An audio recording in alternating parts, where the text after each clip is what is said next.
Hello my dear students, मैं आशीष sir एक बार फिर से हमारे YouTube channel hitech coaching institute में स्वागत करता हूं। जैसा कि आप सभी ने हमारे स्टेट के इंट्रोडक्शन के दौरान पूरा सिलेबस पढ़ा होगा। जिन लोगों ने वो सिलेबस नहीं पढ़ा वो कृपया करके सिलेबस को देखें, क्योंकि उस सिलेबस के आधार पे तुम आसानी तरीके से आसान शब्दों में मैं कहूं तो 100 में से 100 नंबर लेके आ सकते हो। ठीक है, तो हमारे पहला वीडियो जो था इंट्रोडक्शन के दौरान क्या बताया था, मैंने सिलेबस बताया था। तो सिलेबस में सबसे पहला चैप्टर कौन सा था, हमारे भाग 1 का सूचकांक था।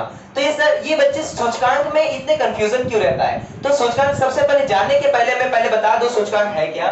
तो सूचकांक अर्थात होता है समय के साथ साथ मतलब क्या, जो अभी हमारा समय क्या हो रहा है, चल रहा है। तो बीता हुआ समय, आने वाला समय और जो चल रहा है वो समय, इन सभी समय को ध्यान में रखकर वस्तु की कीमत, चाहे वो किसी भी चीज का हो, उत्पादन हो, जनसंख्या हो, मृत्यु दर हो, कुछ भी हो, उसमें होने वाला परिवर्तन। लेकिन परिवर्तन भी याद रखना बच्चों, दो प्रकार के परिवर्तन है, एक है सापेक्ष और एक है निरपेक्ष। तो जो सापेक्ष है वो अनुपात को प्रदर्शित करता है और जो निरपेक्ष है वो अंतर को प्रदर्शित करता है। तो बच्चों ज्यादा टाइम वेस्ट ना करते हुए आते हैं हम अपने टॉपिक पर, सूचकांक के।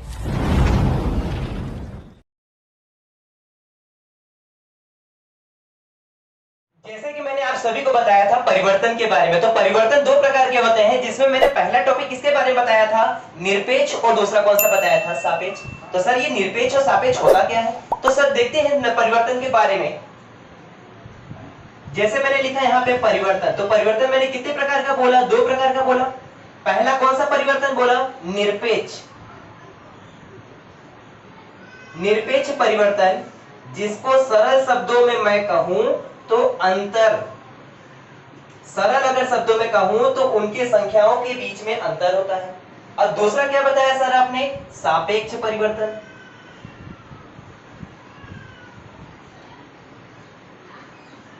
सापेक्ष परिवर्तन, तो सापेक्ष परिवर्तन क्या दर्शाता है बच्चों, जिस तरह निरपेक्ष अंतर दर्शाता है उसी तरह सापेक्ष क्या दर्शाएगा, अनुपात दर्शाएगा। क्या दर्शाएगा, अनुपात। सर ये कुछ पल्ले नहीं पड़ रहा है, सापेक्ष क्या है, निरपेक्ष क्या है, अंतर क्या है, अनुपात क्या है।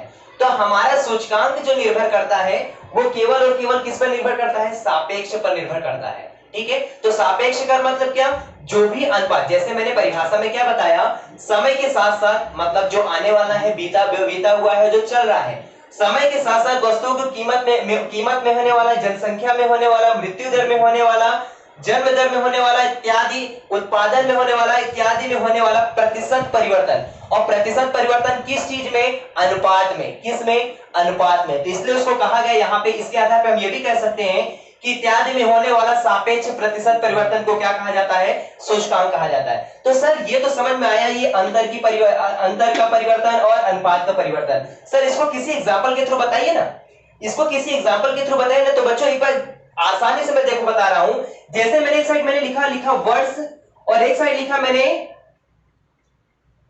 दाल या तो तेल। दाल या तो तेल, दोनों में से किसी एक का ही मान लो, क्योंकि उनकी कीमत क्या है, अभी सेम ही चल रही है।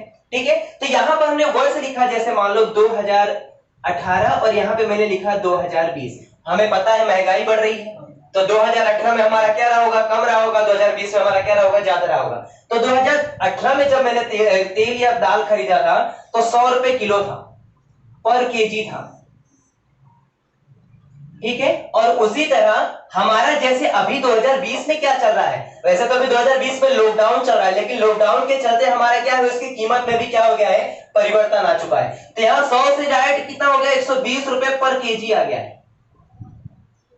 ठीक है, अब यहां पर तो ये भी पता चल गया सर कि हाँ उनकी कीमत में क्या हो रही है, बढ़ोतरी हो रही है। तो इनकी कीमत में बढ़ोतरी हो रही है, वो दो प्रकार से परिवर्तन दिख रहा है, एक प्रतिशत दिख रहा है, एक हमारा निरपेक्ष दिख रहा है और दूसरा हमारा कैसा दिख रहा है, सापेक्ष दिख रहा है। तो सापेक्ष में सबसे पहले मैं बात करूंगा निरपेक्ष की।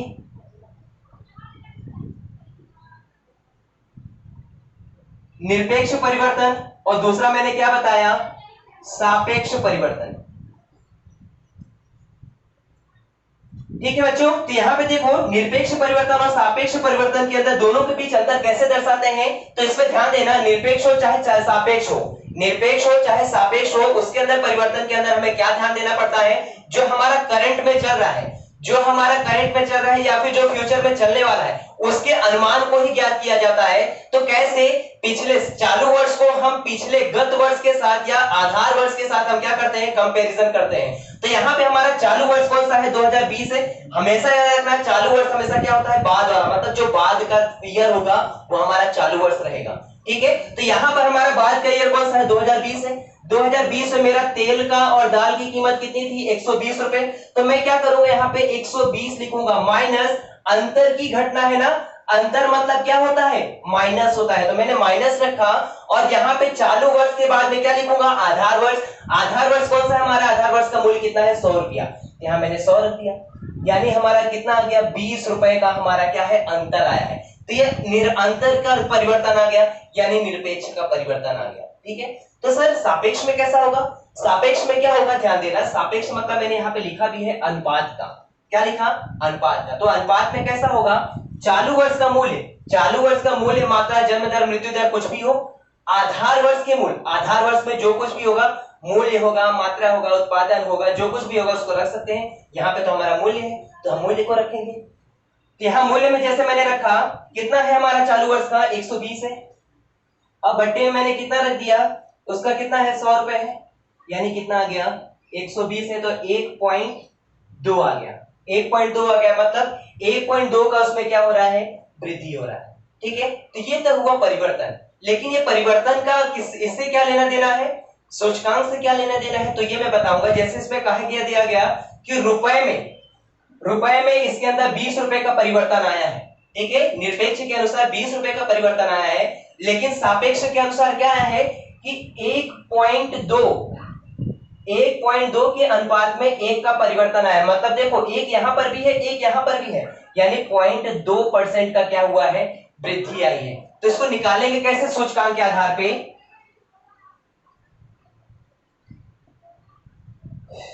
सूचकांक के आधार पे निकालेंगे कैसे, जैसे मैंने बताया प्रतिशत परिवर्तन के बारे में। तो प्रतिशत परिवर्तन के बारे में मैंने बताया था, तो चालू वर्ष का मूल्य कितना था, 120 था, और बटे में आधार वर्ष का मूल्य कितना है, आधार वर्ष मेरा कौन सा है, गत वर्ष वाला।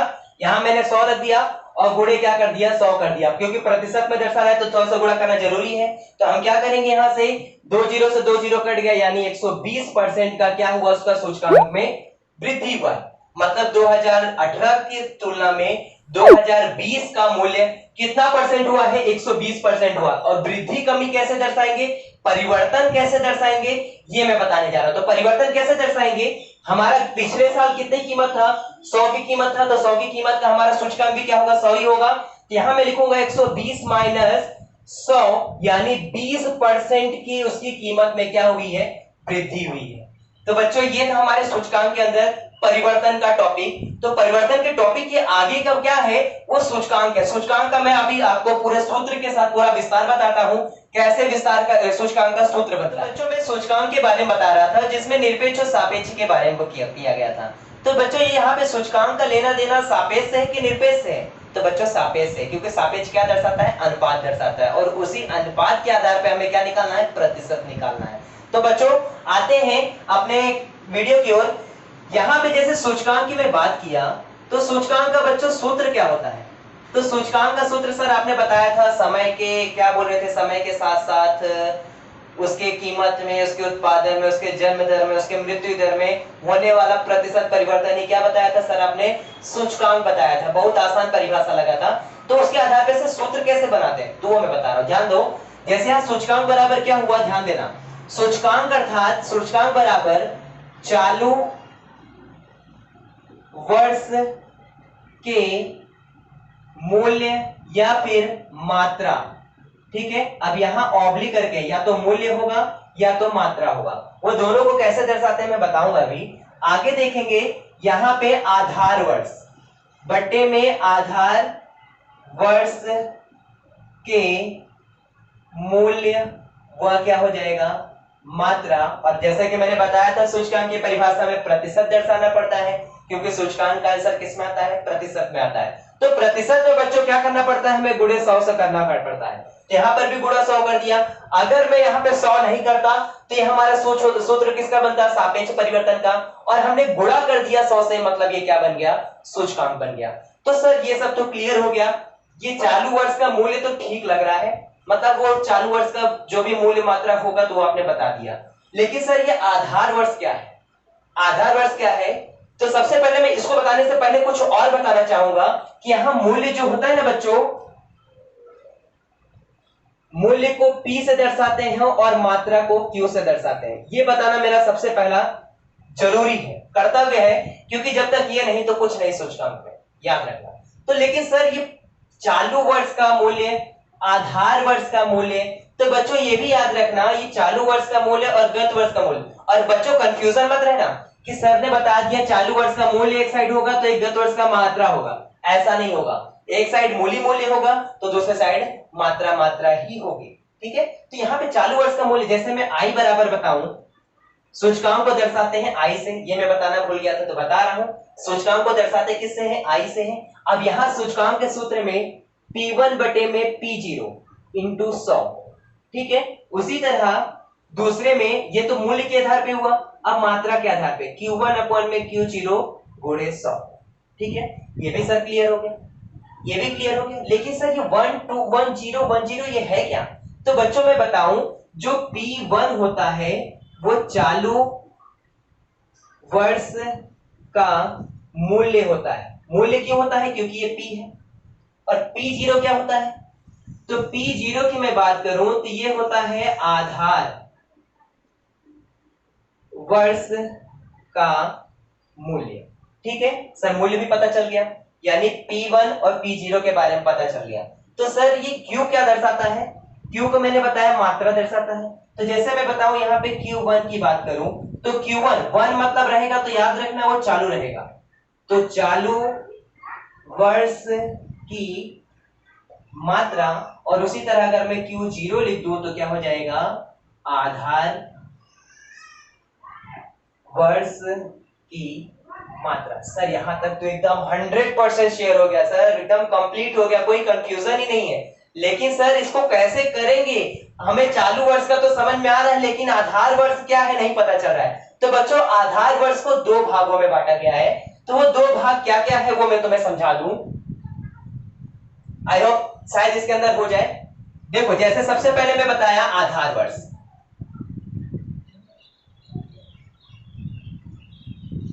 आधार वर्ष। तो सर आधार वर्ष होता क्या है? तो याद रखना सूचकांक के अंदर जब भी हम बट्टे में रखेंगे, अनुपात के रूप में रखेंगे, यानी नीचे हर का जो रूप होगा वो आधार वर्ष फिक्स होगा, ठीक है। लेकिन वो आधार भी क्या होता जाएगा? बदलता जाएगा। बदलेगा भी, वो भी तीन कंडीशनों पे। तीन कंडीशन क्या है? किताब में तुम्हारे दो कंडीशन दिए गए हैं, तीसरा कंडीशन मेरे तरफ से ऐड है, फ्री में है, ठीक है, एडवाइस के रूप में है। तो देखो क्या है यहाँ पे, सबसे पहला आता है तुम्हारा अचल आधार, अचल आधार, ठीक है। और इसकी रीति, दूसरा नंबर आता है तुम्हारा पारंपरिक आधार की रीति या तो विधि, जो लिखना चाहो तुम लिख सकते हो। सर आपके हमारी किताब में तो विधि दिया है, तो सर आपने क्यों रीति लिखवाया? ठीक है, तो यहां पर आगे सर तीसरा नंबर क्या है? तो तीसरा नंबर मेरी तरफ से है, मेरी तरफ से फ्री है। वो भी किस नाम से? सिंपल सा नाम है औसत, जो कौन सी कक्षा में पढ़े थे? 5वीं कक्षा में पढ़े थे। तो इसको लिखेंगे औसत आधार की विधि या तो रीति, कुछ भी लिख सकते हो बच्चों, कुछ भी लिख सकते हो। अब सर ये तो पता चल गया कि आधार वर्ष को आपने तीन भागों में बांटा। ये तीनों भागों के बारे में कुछ बताओगे सर? जरूर बताएंगे, देखो कंटिन्यू रहते रहो, देखो हम बताते जाते हैं। तो सबसे पहले लिखा गया अचल आधार की विधि। तो अचल आधार की विधि में, अचल आधार की विधि में पॉइंट नंबर 1 मैंने डाला, अचल आधार की विधि में। तो बच्चों अचल आधार की विधि में हमेशा याद रखना, तुम्हें शब्दों से पता चल जाए ऐसी विधि है, शब्दों से। अचल मतलब जो चल रहा है उसको रोक दिया जाए, अचल मतलब रुक जाए, जो कभी ना बदले, कभी कोई परिवर्तन ना हो। मतलब जो ये सूत्र है आधार वर्ष के मूल्य में, अगर उसमें मैं लिख दूं अचल आधार वर्ष के मूल्य या मात्रा लिख दूं तो वो कभी परिवर्तन होगा नहीं। तो उसके सूत्र में देखो, जैसे मैं बात करूं यहां पे, तो यहां हम लिखेंगे इसके सूत्र में आई बराबर चालू वर्ष का मूल्य व तो मात्रा बटे में अचल वर्ष का मूल्य व मात्रा गुणे में 100।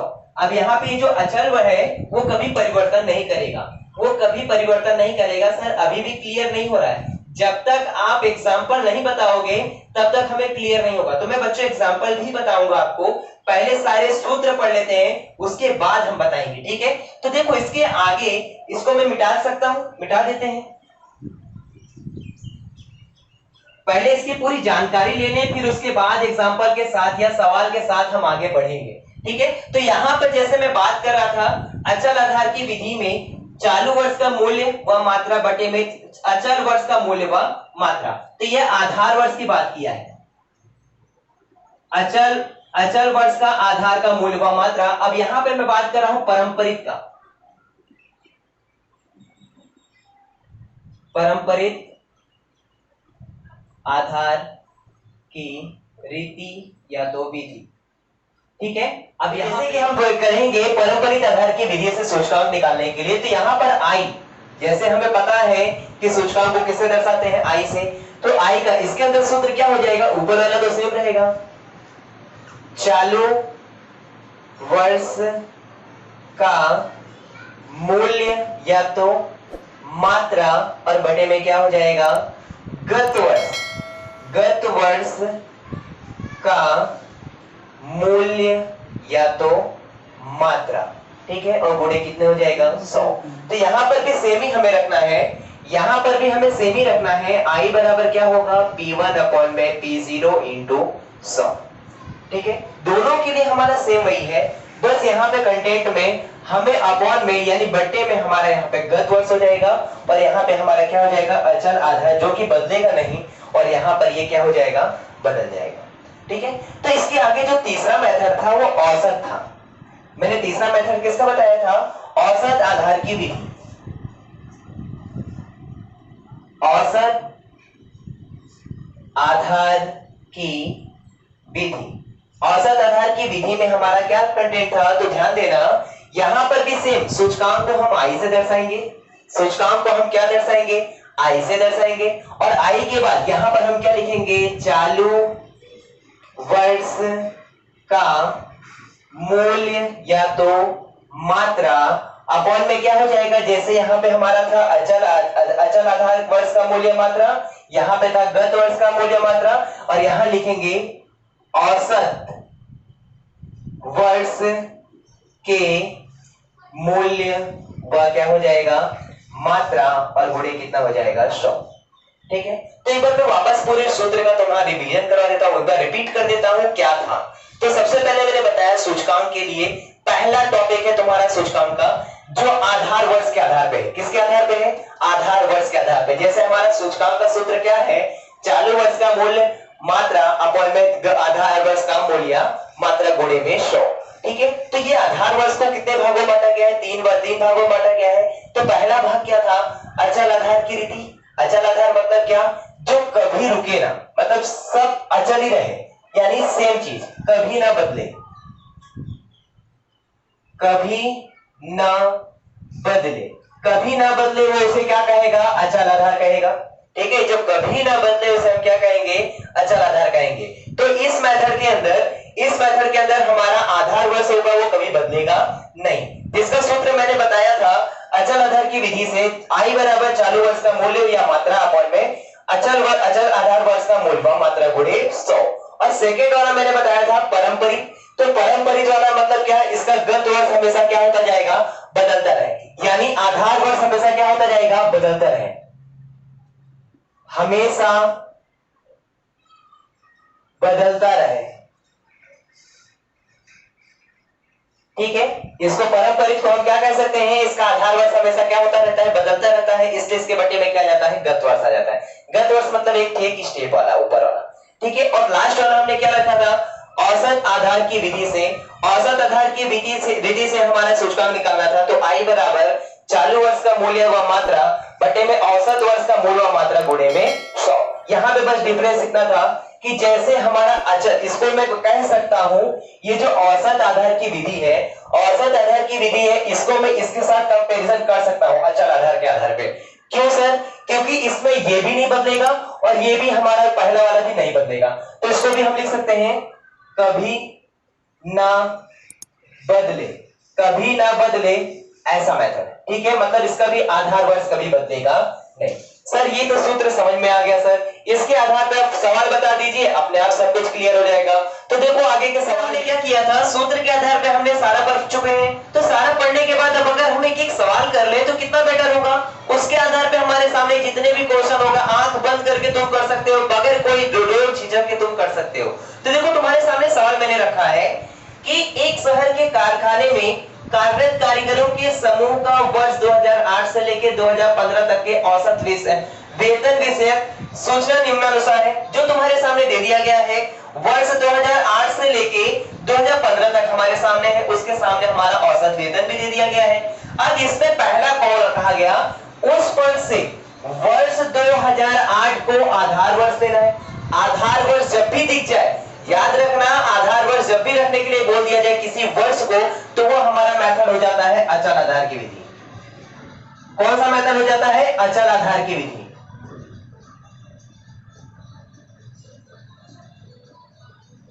और अचल आधार की विधि मतलब मैंने बताया था जो कभी न बदले। ठीक है, आधार वर्ष कभी बदलेगा नहीं। तो देखो इसका सूत्र हमारा क्या हो जाता है, इसके सूत्र में हमारा क्या हो जाता है, जैसे मैंने बताया था कि चालू वर्ष का मूल्य, चालू वर्ष का मूल्य या तो मात्रा, लेकिन यहां पे मूल्य है तो मूल्य ही रखेंगे, और बटे में यहां पे अपॉन में क्या जाएगा अचल आधार की विधि में। तो अचल आधार की विधि में हमें आधार वर्ष क्या रखने के लिए बोला है, वर्ष 2008 का मूल्य। यहां लिखेंगे वर्ष 2008 का मूल्य, यानी सबके बटे में 2008 के मूल्य ही रखना है। ठीक है, और गुणे क्या हो जाएगा 100। सर यहां तक भी क्लियर हो गया? सर यहां तक भी क्लियर हो गया। अब इसके बाद जैसा अब रखेंगे कैसे सवाल में, ये मैं बता रहा हूं। ये वर्ष 2008 है, ये वर्ष 2008 है, तो इसमें हमारा चालू वर्ष, तो याद रखना तुम्हें सबसे पहले चालू वर्ष और आधार वर्ष जानना बहुत जरूरी है।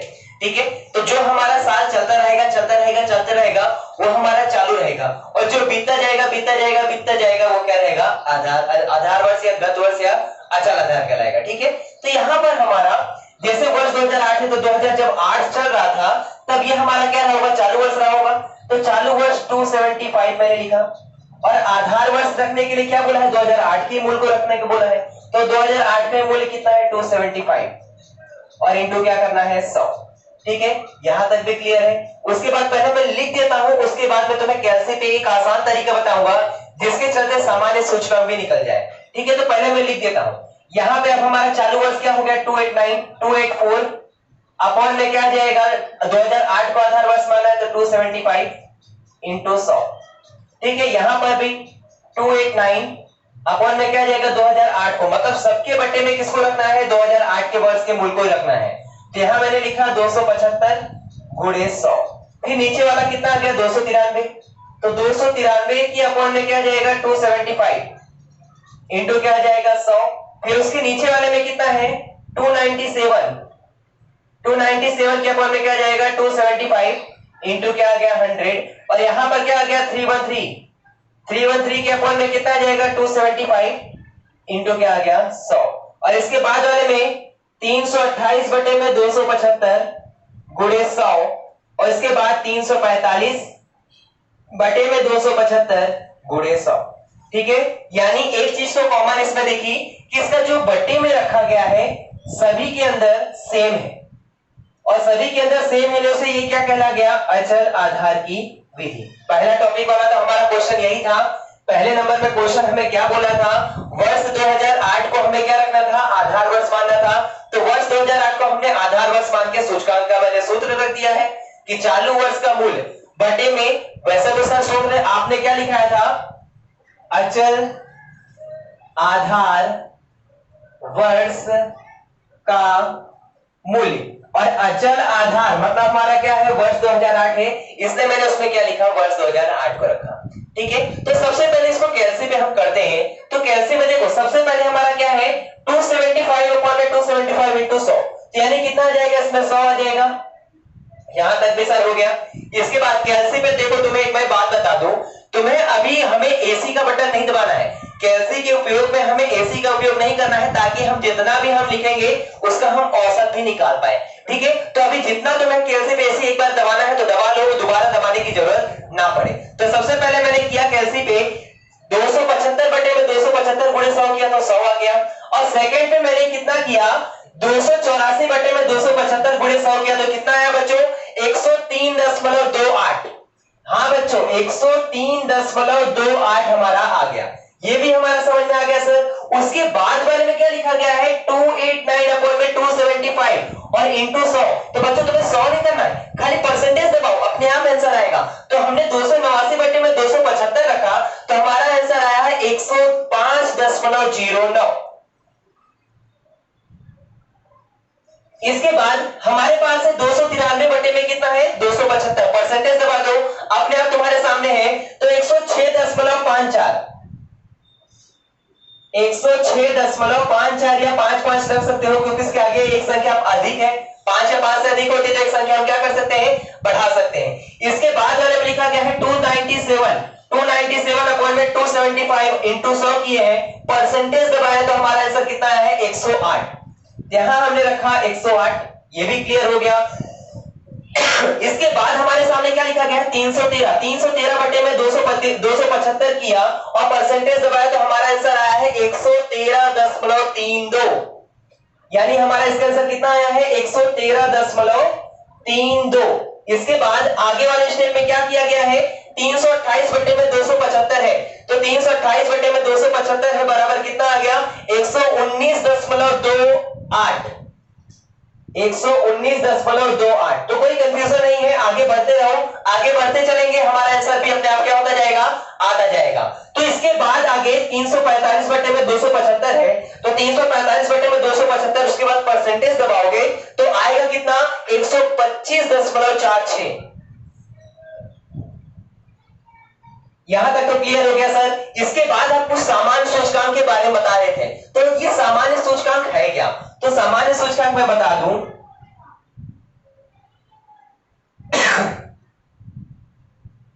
सामान्य सूचकांक बराबर होता है, याद रखना, इन सभी का टोटल, जितना भी हमने सूचकांक निकाला है उन सभी का टोटल हमें करना है। तो टोटल करने से पहले मैंने आपको बताया था कि एसी बटन दबाना नहीं है। अगर आप एसी बटन दबा देते हो तो आपको एक तरफ से जोड़ करना पड़ेगा, और अगर आप एसी का बटन नहीं दबाते हो तो बच्चों, तो तुम्हें डायरेक्ट जीटी का उपयोग करोगे तो भी तुम्हारा उपयोग, वो तुम्हारा इसका टोटल करके बता देगा। तो सामान्य सूचकांक का सूत्र मैं बता दूं,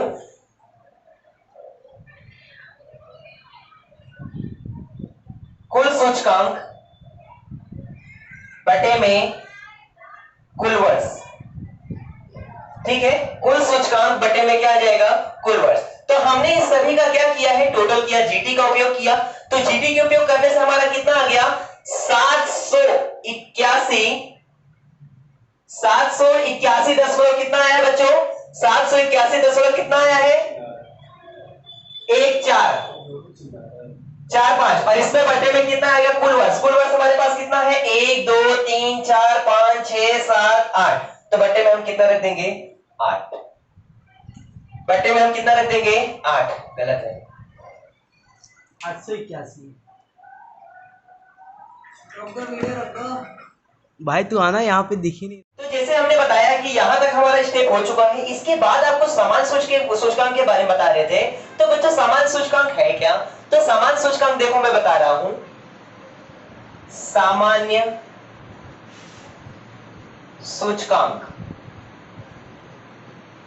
ठीक है। तो ये सामान्य सूचकांक है क्या बच्चों, तो सामान्य सूचकांक के अंदर हमें सबसे पहले करना पड़ता है, जितना भी तुमने सूचकांक निकाला उन सभी का टोटल करना पड़ता है। और टोटल निकालने से पहले मैंने आपको पहले ही कहा था कि आपको एसी पहले जितनी बार दबाना है उतने बार दबा लो। अगर तुम्हें डायरेक्ट जोड़ करना है तो, अगर तुम्हें अलग से जोड़ करना है तो कर सकते हो, कोई दिक्कत नहीं है, लेकिन वो करते हो जीटी का उपयोग अगर करते हो तो तुम्हारा टाइम कम जाएगा। तो ठीक है, अगर जिन्होंने जीटी का उपयोग किया है वो तो डायरेक्ट कर देगा, लेकिन जिन्होंने जीटी का उपयोग नहीं किया है उसे क्या करना पड़ेगा, एक एक करके जोड़ करना पड़ेगा। तो एक एक करके जोड़ करेंगे। पहले समान सूचकांक का सूत्र लिख देते हैं। समान सूचकांक बराबर होता है कुल सूचकांक,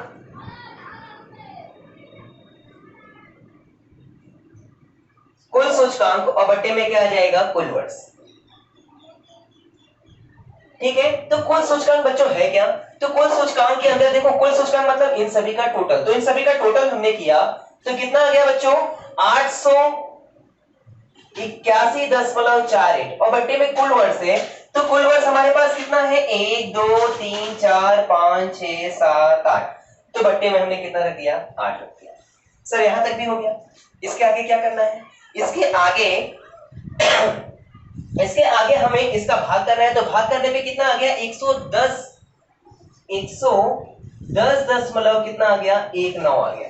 कितना आ गया, 19। वैसे तो आंसर में हमारा कितना आया है, 110.185। तो ये 5 जो होता है, एक अगर पॉइंट के बाद 5 या 5 से अधिक होता है तो एक संख्या बढ़ा लेते हैं। तो सर आपने जिस तरह इसका इसके साथ बढ़ा लिया, तो इसको भी इसके साथ बढ़ा सकते हो, वाई नेट, कोई दिक्कत नहीं है। तो इसमें हमारा आंसर कितना आ गया, सामान्य सूचकांक का आंसर आ गया हमारा 110.19। तो बच्चों इसके साथ ही और क्या कर सकते हैं, तो बच्चों कभी कभी पूछ लेता है कि सामान्य सूचकांक के अंदर कमी हुई कि वृद्धि हुई, कमी हुई कि वृद्धि हुई, तो कमी वृद्धि कैसे निकालते हैं, तो आपके सामने जितना भी होगा उसको 100 में से माइनस कर देना। जैसे यहाँ पे आपके सामने कितना है, 110.19 है, तो इसको मैं क्या करूंगा, कमी वृद्धि बताने के लिए, तो 100 से ज्यादा है कि कम है, 100 से ज्यादा है सर, तो जब भी ज्यादा होगा तो हमारा क्या कहलाएगा, वृद्धि कहलाएगा, और 100 से कम हुआ तो क्या कहलाएगा, कमी कहलाएगा।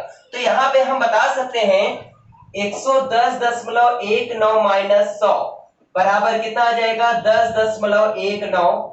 परसेंटेज की क्या हो रही है, वृद्धि हो रही है, इनके वेतनों में क्या हो रही है, वृद्धि हो रही है। तो सर ये पहला टॉपिक तो आपका क्लियर हो गया। ये बच्चों पहला टॉपिक क्लियर हो गया अचल आधार की विधि से। तो अब मैं आपको बताने जाऊंगा दूसरा टॉपिक। तो दूसरा टॉपिक में हमारे क्या बोला गया है, परंपरित आधार की रीति से सूचकांक निकालना है, तो हम उसके बारे में पढ़ते हैं।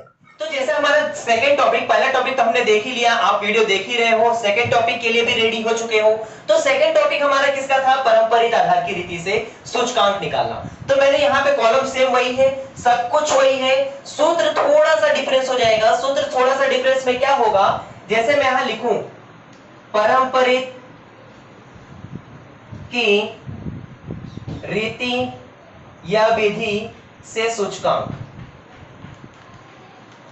और जैसा कि मैंने बताया था सूचकांक का सिंबल क्या होता है, आई। तो आई बराबर क्या होगा, आई बराबर होगा चालू वर्ष का मूल्य, चालू वर्ष का मूल्य, और बटे में मैंने क्या बताया था बच्चों, हाँ सही पकड़ रहे हो, सही लाइन पे हो, सही वीडियो देख रहे हो, सही टाइम पे देख रहे हो। अब यहाँ पे चालू वर्ष के बटे में क्या था, गत वर्ष था। परंपरित में आप लोगों ने सुना भी था और देखा भी था।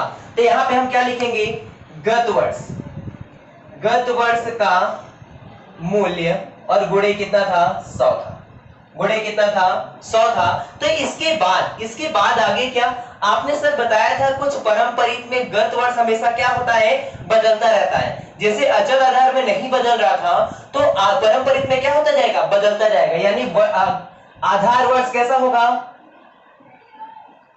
आधार वर्ष कैसा होगा, बदलता रहेगा। ठीक है, आधार वर्ष क्या होता जाएगा, बदलता जाएगा। सर कैसे बदलेगा एक बार बताइए ना, सवाल के साथ साथ बताइए ना, तो ज्यादा परफेक्ट होगा। तो देखो आगे वीडियो देखते रहते हैं। यहां पर हमारा कितना है, 275 है। तो सर इसका गत वर्ष, जैसे उसमें तो 2008 को आधार वर्ष बोला गया था, तो यहाँ पे गत वर्ष लिखा है। तो बच्चों गत वर्ष में अभी हमें इसका गत वर्ष तो नहीं पता है, तो नहीं पता है तो हम उस टाइम पे क्या करते हैं, वही सेम कीमत लिखते हैं, 275 इंटू क्या हो जाएगा, 100। सर आपने 275 भी क्यों लिया, और भी कोई संख्या ले सकते थे। नहीं बच्चों, जब हमें इसके पहले की वैल्यू नहीं पता है 2008 के पहले की, तो वही सेम कीमत हम उसके पहले वाले वर्ष को मान सकते हैं। ठीक है, ये खाली पहले स्टेप के लिए रहेगा। और गुणे 100, यानी पहले मैं सबका लिख देता हूं। तो यहाँ पे मेरा लिखा है 284 अपॉन में कितना आएगा, 275 इंटू 100। सर यहाँ पे भी आपने वही किया जो पहले किया था। हाँ बच्चा, ये हमारा चालू वर्ष है, इसका गत वर्ष ठीक ऊपर वाला है। अब इसके नीचे वाले में देखो चेंजेस क्या आएगा। अब हमारा चालू वर्ष हो गया है 289 और अपॉन में कितना आ जाएगा, इसके ऊपर वाला गत वर्ष कितना है 284, गुणे कितना हो जाएगा 100। चलो यहां तक भी सर क्लियर हो गया। इसके नीचे कितना है 293 और अपॉन में कितना आ जाएगा, इसके ठीक ऊपर वाला गत वर्ष कितना हो जाएगा 289 और इनटू क्या आ जाएगा 100। यहां तक भी सर परफेक्ट हो गया। इसके बाद आगे कितना है 297 अपॉन में क्या आ जाएगा, इसके ठीक ऊपर वाला 293 इंटू कितना आ जाएगा 100। फिर इसके बाद आगे क्या है 313 बटे में कितना आ जाएगा, इसके ठीक ऊपर वाला 297 गुणे कितना आ गया 100। इसके नीचे वाले में 328, यानी सही जा रहे हो, आपको भी पता चल गया कि अब इसके क्या, इसके नीचे बटे में क्या आएगा, ठीक ऊपर वाला 313 गुणे कितना आ गया 100। फिर यहां पे आ गया 345 और बटे में कितना आ जाएगा, इसके ऊपर वाला 328 गुणे कितना आ जाएगा 100। सर यहां तक तो क्लियर हो गया। इसके बाद फिर से मैं कहूंगा आपको सामान्य सूचकांक में हर एक उसमें बताऊंगा, हर एक कंटेंट में बताऊंगा, हर एक टॉपिक पे बताऊंगा। तो इसमें सामान्य सूचकांक के लिए फिर से मैं कहूंगा जितने बार एसी दबाना हो दबा सकते हो, बीच में एसी मत दबाना। बीच में एसी दबाओगे तो तुम्हें वापस टोटल करने के लिए टाइम वेस्ट करना पड़ेगा। तो टाइम वेस्ट नहीं करना है, हमें जल्द से जल्द समय को ध्यान में रखकर हमें सवाल को आगे बढ़ाना है। तो आगे बढ़ते हैं। जैसे सबसे पहले मैं बताऊं, यहां पर सब में इक्वल टू पहले मैंने लिख दिया क्योंकि फटाफट हमें सवाल करना है, टाइम ज्यादा वेस्ट नहीं करना है, वीडियो को ज्यादा लंबा नहीं खींचना है। हम आगे बढ़ते हैं। देखो यहाँ पे सबसे पहले 275 बटे में 275 और परसेंटेज दबाना है, अपॉन में रख के परसेंटेज दबाना है, तो यहाँ पे 100 आ गया, ठीक है। और सेकंड वाले पे हमारा क्या है 284 अपॉन में 275, तो हमारा कितना आया है 103 दशमलव कितना आया है 27, 103 दशमलव कितना आया है 27, ठीक है। इसके बाद कितना है 289 अपॉन में कितना आया है 284, मतलब इसके ऊपर वाला था। सेम वही चीज जैसे यहाँ पे चालू वर्ष के बटे में गत वर्ष था, तो इसका हमने किया तो कितना आ गया हमारे पास 101.76, 101.76। फिर इसके बाद वाले में कितना है 293 बटे में 289, तो हमारा इसका कितना आया है 101.38 आया। कितना आया है 101.38 है। सर यहां पर भी हमारा हो गया। इसके आगे क्या है 297 अपॉन में 293, 297 अपॉन में 293, इसका हमने परसेंटेज निकाला तो कितना है बच्चों 101.36, 101.36 आया। यहां तक भी हो गया। इसके बाद क्या है 313 अपॉन में 297 है, उसका परसेंटेज निकाला तो कितना आ गया 105.38 आया है, 105.38। सर यहां तक भी हमारा हो गया। इतना आसान है सर, 12वीं का चीज है, इतना आसानी से हो जाता है, पता ही नहीं चला हमें। देखो इसके आगे 328.313 यानी कितना आ गया 104.79, 104.79। इसके बाद 345 बटे में कितना है 328 है, यानी कितना आ गया 105.18, 105.18।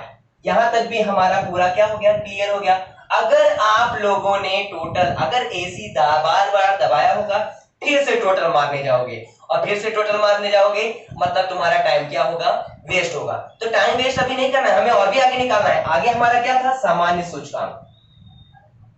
सामान्य सूचकांक के पहले भी हमने पढ़ चुका है। सर एक बात नहीं समझ में आई, सामान्य सूचकांक क्या सब में आ सकता है? कोई भरोसा नहीं है। एग्जाम में 3 नंबर अगर एक एक करके टॉपिक पूछेगा तो 3 नंबर के लिए पूछेगा, और अगर तीनों एक साथ पूछेगा तो 5 नंबर के लिए। बोलो इतने आसानी से इतने अच्छे अच्छे छोटे छोटे क्वेश्चन भी 5-5 नंबर के लिए। अगर मैं बात करूं ये क्वेश्चन अगर पूरा एग्जाम में पूछा गया तो 5 नंबर के लिए पूछा जाएगा। अगर एक एक टॉपिक करके पूछा गया तो 3 नंबर के लिए पूछा जाएगा, या तो 4 नंबर के लिए पूछा जाएगा। 4 नंबर का तो सवाल पैदा नहीं होता। पूछो क्यों? क्योंकि हमने पहले भी वीडियो में हमने बता दिया था सिलेबस के आधार पे सेक्शन इमेज के क्वेश्चन आते नहीं है। तो सेक्शन इमेज के क्वेश्चन नहीं आते, मतलब 4 नंबर का सवाल इसमें आएगा नहीं। तो ये हमारे या तो सेक्शन सी में आएगा, या तो सेक्शन एफ में आएगा, या तो डी में आएगा, लेकिन ई में आएगा नहीं। यानी 4 नंबर का क्वेश्चन होगा नहीं। सामान्य सूचकांक के बारे में बता रहे थे हम। तो सामान्य सूचकांक में मैंने क्या बताया था, कुल सूचकांक बटे में कुल वर्ष। अब इसका टोटल कितना है बच्चों, इसका टोटल कितना आया है? इसका टोटल हमारे सामने आया है कितना? 823.15 आया है और बट्टे में हमें कुल वर्ड्स कितना है? 8 था, तो हमने 8 कर दिया। यानी कितना आ गया बच्चों? भाग करने पे कितना आ गया? 102.89। 102.89। सर ये हमारा परसेंटेज में आंसर आ गया है। लेकिन अगर सर जैसा आपने इसके पहले वाले अचल आधार की विधि में कहा था कि कमी वृद्धि का भी कोई क्वेश्चन आता है, तो कमी वृद्धि के लिए जैसे मैंने बताया था 102 100 से ज्यादा है 100 से ज्यादा है, तो हम क्या करेंगे इसको? तो 102.89 माइनस 100 किया, यानी कितना आ गया? 2.89 परसेंटेज की उनके वेतन में क्या हो रही है? वृद्धि हो रही है। तो बच्चों यह हमारा दूसरा टॉपिक भी क्लियर हो गया, दूसरा टॉपिक भी क्लियर हो गया। दूसरे टॉपिक के बाद हमारा तीसरा टॉपिक जो क्या था? वर्ष 2011 से वर्ष 2013 के दिन के औसत का।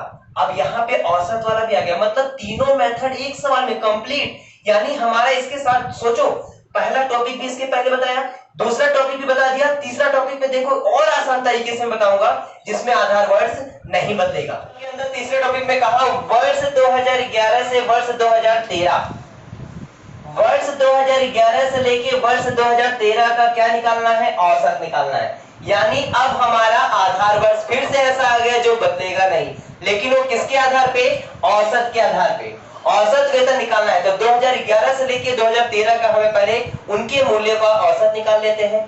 तो यहां लिखेंगे वर्ष 2011 से 2013 तक के मूल्यों का क्या निकालना है? औसत निकालना है। ठीक है, तो वर्ष 2011 से 13, तो ये रहा वर्ष 2011, 2012 और 2013। तो इन तीनों को मूल्य का हमें क्या निकालना है? औसत निकालना है। तो ये तीनों मूल्य को ध्यान में रखना है हमें।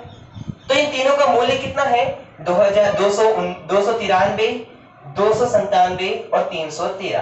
तो यहां मैं लिखूंगा 293 है, फिर उसके बाद प्लस 297 है, फिर उसके बाद प्लस लास्ट में कितना है? 313। सर ये तो कैसे ले लिया आपने? तो जैसे मैंने कहा 2011 से 2013 तक के मूल्यों का औसत निकालना है। तो 2011 का मूल्य कितना है? 293, मैंने यहां लिख दिया है।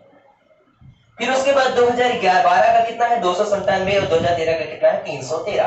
तो यहां इनके औसत में क्या आएगा?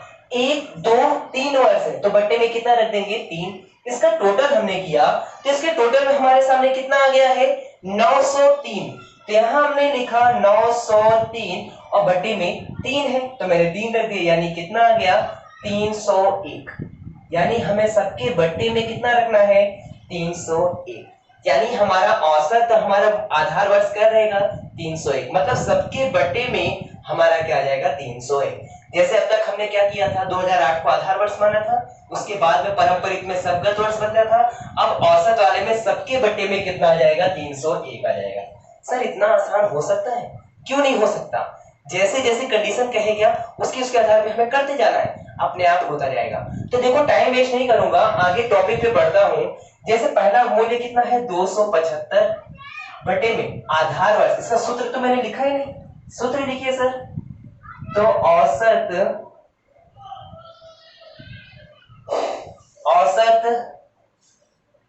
वर्ष, या फिर हम लिख सकते हैं वर्ष 2011 से 2013 तक के मूल्यों का औसत आधार वर्ष लेकर क्या निकालना है? सूचकांक निकालना है। ठीक है, तो सूचकांक निकालना है, सूचकांक का सिंबल आई होता है। सेम सूत्र यहां लिखेंगे, चालू वर्ष का मूल्य बटे में क्या आ जाएगा? अब यहाँ पे हमने पहले टॉपिक में क्या पढ़ा था? अचल वर्ष का मूल्य या आधार वर्ष का मूल्य। सेकंड पे क्या पढ़ा था? गत वर्ष का मूल्य। और यहाँ क्या लिखेंगे? औसत वर्ष का मूल्य। औसत वर्ष का मूल्य और गुणे क्या आता है? 100 तो आता ही है। यानी औसत मतलब सबके औसत में कितना आएगा? 301 आएगा। लिखते हैं यहाँ पे 301 गुणे 100। फिर उसके बाद वाले में 284 है, 284 लिखा, बट्टे में क्या रखना है 301, सब में 301 आएगा बच्चों। ये देखो प्लस पॉइंट हो गया हमारा। 289 लिखा, इसके बट्टे में क्या लिखोगे 301 लिखोगे, गुणे कितना आ गया 100। इसके बाद वाले में 297 आया और बटे में कितना रख दिया 301 लिख दिया, गुणे 100 कर दिया। फिर से 297 लिख दिया, बटे में 301 लिख दिया, गुणे 100 कर दिया। फिर उसके बाद वाले में 313 आ गया, बटे में 301 आ गया, गुणे क्या आ गया 100 हो गया। फिर उसके बाद 328 बटे में 301 गुणे 100 हो गया। फिर इसके बाद 345 बटे में कितना आ गया 301 गुणे कितना आ गया 100 आ गया। सर ये तो मुझे कुछ अचल आधार के आधार पर जैसा दिख रहा है। अचल आधार में भी हमारा आधार वर्ष नहीं बदलता था, इसमें भी नहीं बदल रहा है। तो मैंने तुम्हें आपको लोग क्या बताया था कि आधार वर्ष अचल आधार की विधि से और औसत मूल की विधि से दोनों कैसा है सेम है, क्योंकि इसका आधार वर्ष कभी भी बदलता नहीं है। तो हम आगे बढ़ते हैं। तो सबसे पहले हमने क्या किया, 275 300 बटे में 301 किया और परसेंटेज दबाना है। तो परसेंटेज दबाया तो हमारा आ गया कितना 91.36, 91 पॉइंट कितना आ गया 36 आ गया। सेकेंड टॉपिक में हमारा क्या था 284 बटे में 301 करना है और परसेंटेज दबाना है। तो परसेंटेज दबाने पे कितना आ गया 94.35, 94 पॉइंट कितना आ गया 35। सर ये भी हो गया। इसके बाद क्या है 289 अपॉन में 301 इंटू 100 करना था, 100 तो करना नहीं है, परसेंटेज दबाना है। तो परसेंटेज दबाने पे हमारा कितना आ गया 96.01, 96.01। सर ये भी हो गया। इसके बाद हमारे पास क्या है 297 बटे में 301। तो 297 बटे में 301 किया तो क्या है बच्चों, तुम्हारे पास भी केएलसी है, तुम भी दबाते रहो, आगे बढ़ते रहो। तो आया हमारा 97.34, 97.34 आया। इसके बाद हमारे पास क्या है 297 अपॉन में 301। तो इसका जब हमने निकाला तो कितना आ गया 98.67 आ गया। यहां तक भी कंटेंट हमारा पूरा हो गया। इसके बाद हमारा 313 बट्टे में कितना है 301 है, 313 बट्टे में 1 परसेंटेज दबाना है। तो कितना आ गया बच्चों 103.98, 103 कितना आ गया 98 आ गया। इसके बाद वाले में कितना है 328 है, 328 बट्टे में जब मैंने 301 किया, 328 के बट्टे में जब मैंने 301 किया तो हमारे पास कितना है केएलसी में देखो, आपके पास भी केएलसी है। तो इसके में कितना आया 108 पॉइंट कितना आ गया है 97। इसके बाद वाले में 345 बट्टे में 301 करना है, 345 बट्टे में 301 परसेंटेज दबाना है। तो कितना आ जाएगा 114.62, 114.62। ठीक है सर, यहां तक भी बहुत आसान लगा। इसके आगे भी आप सामान्य सूचकांक निकालोगे, औसत मूल्य के आधार पे सही पकड़ रहे हो, सही लाइन पे जा रहे हो, हम इसका भी निकालेंगे, क्योंकि भरोसा नहीं एग्जाम में किसके लिए औसत मूल्य बोल दे, ठीक है, सामान्य सूचकांक बोल दे। तो सामान्य सूचकांक का हमें सूत्र पता है, सामान्य सूचकांक, सामान्य सूचकांक का मैंने सूत्र बता ही चुका हूं आप लोगों को, कुल सूचकांक बटे में क्या जाएगा कुल वर्ष। ठीक है, कुल सूचकांक बटे में क्या जाएगा कुल वर्ष। अब यहाँ कुल सूचकांक मतलब इन सभी का टोटल करना है। तो इन सभी का टोटल किया हमने, तो इन सभी का टोटल करने पे कितना है बच्चों, जीटी का उपयोग किए होगे तो तुरंत बता दोगे, अगर नहीं किए होगे तो टोटल मानना चालू करोगे। तो हमने तो जीटी का उपयोग किया है, तो हमारे सामने है कितना 805.32। आप लोग भी देख सकते हो कितना मैंने बोला 803 कितना बताया मैंने 805.32 मैंने बताया। ठीक है, और बट्टे में कुल वर्ष हमें पता है कि 8 है, तो 8 से मुझे भाग करना है। तो 8 से भाग करने पे कितना है बच्चों, आप लोग कर रहे हो, देखो क्या आया है, देखो आया है हमारे पास 100.64 आया है। तो यहां हमने लिखा 100.66। ठीक है, परसेंटेज कमी वृद्धि अब तुम बता सकते हो आसानी से कि 0.66 का क्या आया है हमारा वृद्धि हुआ है। तो यहां तक तो आप सबको को ये कंटेंट पूरा हो गया कि सूचकांक का हमने पहले टॉपिक में 3 चीजें बता चुका, जिसमें हमारा सबसे पहला कौन सा था अचल आधार की विधि, दूसरा हमारा कौन सा था पारंपरिक आधार की विधि, और तीसरा टॉपिक कौन सा था औसत आधार की विधि। ठीक है, इन तीनों टॉपिक को आपने बहुत अच्छे से क्लियरिफिकेशन कर लिया है, बहुत अच्छा सा सीख लिया है। इसके आगे भी तुम सीखते जाओ, तुम्हारी किताब में बहुत सारे क्वेश्चन है, आसानी से कोई भी झिझक करते जाओ, कोई दिक्कत नहीं होगी। आप इसके आगे के वीडियो में मैं आपको बताऊंगा रूपांतरित वाला।